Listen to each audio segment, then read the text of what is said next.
Hello and welcome back. Glad you've tuned in today for this long-anticipated story. Many of you have been looking forward to it. And finally, we had today Prince William and Prince Harry, who reunited to unveil the statue of their mother, Diana, Princess of Wales.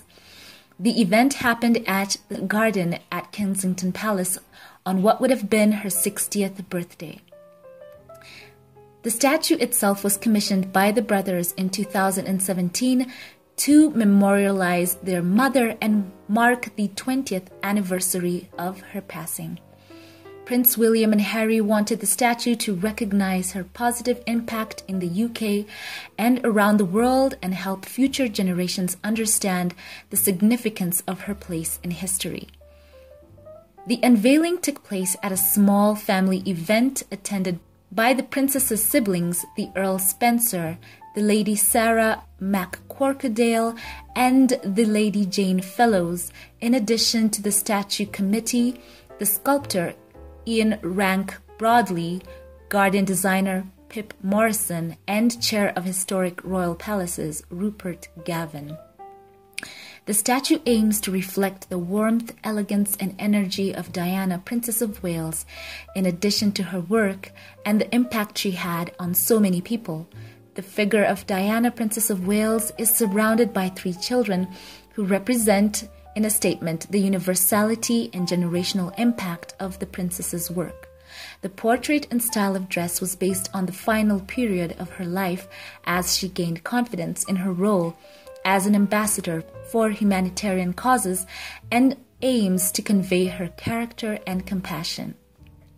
Beneath the statue is a plinth engraved with the princess's name and date of the unveiling. In front of the statue is a paving stone engraved with an extract after the poem The Measure of a Man, which featured in the program for the 2007 memorial service for the princess. And my goodness, aren't the words beautiful? Let me read them to you right here.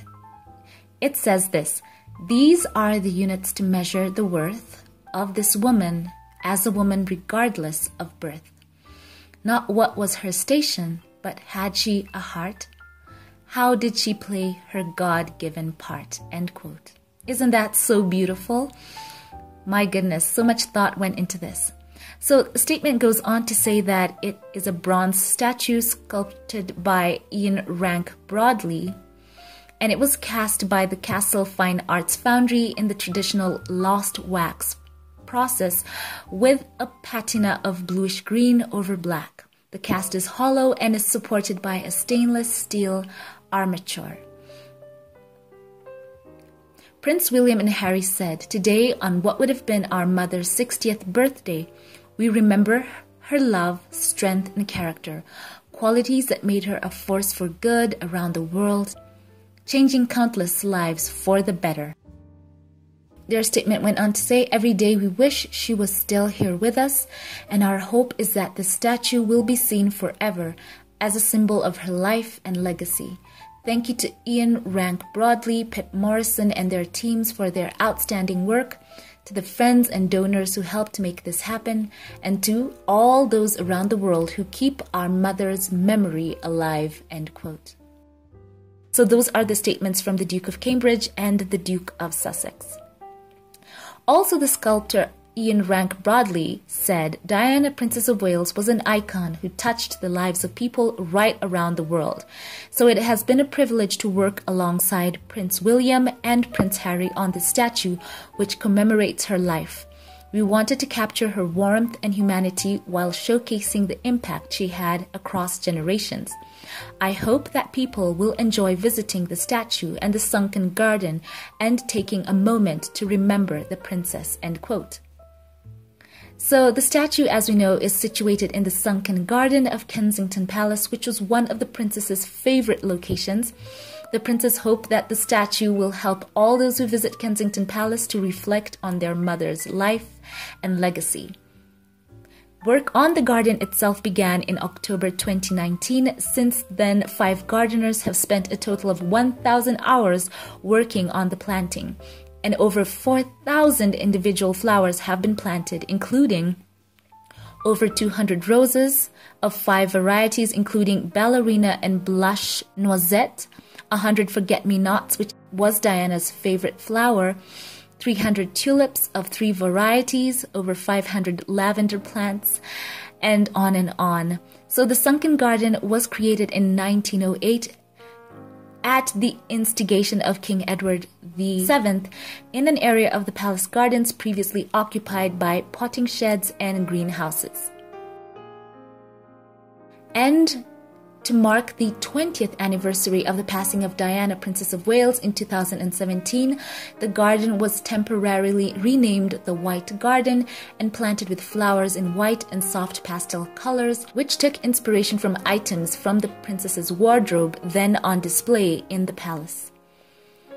The new design for the garden by Pip Morrison retains the historic structures within a simplified layout of deeper flower borders and more generous lawn around the central pond to create a calmer and more reflective setting for the statue. So thank you all for listening to that. And now let me know your thoughts about the statue. I think, in fact, as they say, it does capture Diana, and it captures her legacy, her warmth.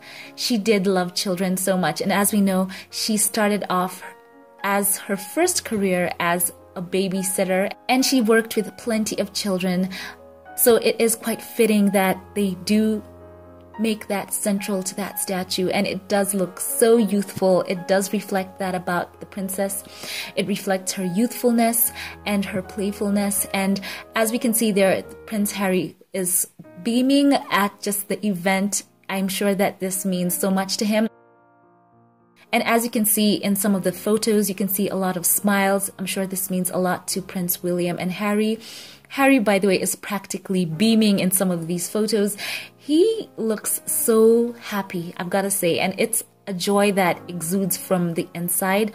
And it's also great to see him catching up with his aunts and his uncle, especially in some of those photos, as you can see them there. It must be so emotional for them as well. Something else that is so admirable is the amount of attention to detail and thoughtfulness that was put into this event concerning the statue as well. And something that is stand out to me is the quote that I read to you. How impactful was that? So I absolutely love it. I love the fact that they included forget-me-nots as well in the garden. That is, as we know, the princess's favorite flower. So that was great to just put that there as well. So it all looks so beautiful and lovely, and I love these pictures. So now share your thoughts with me in the comment section below. And before we log off, I would like to say thank you to all of my Patreon, PayPal, and membership supporters for this channel. I appreciate your giving and your love and support for these videos. A special shout out now to one of you. I want to say thank you to you, Corliss J. McClendon. Thank you for choosing to support my channel financially. And to those of you who like, comment, share, I want to say thank you, thank you, thank you. So once again, leave your thoughts below. I'd love to read them. Thank you for watching, and I will catch you in the next one. Have a blessed one.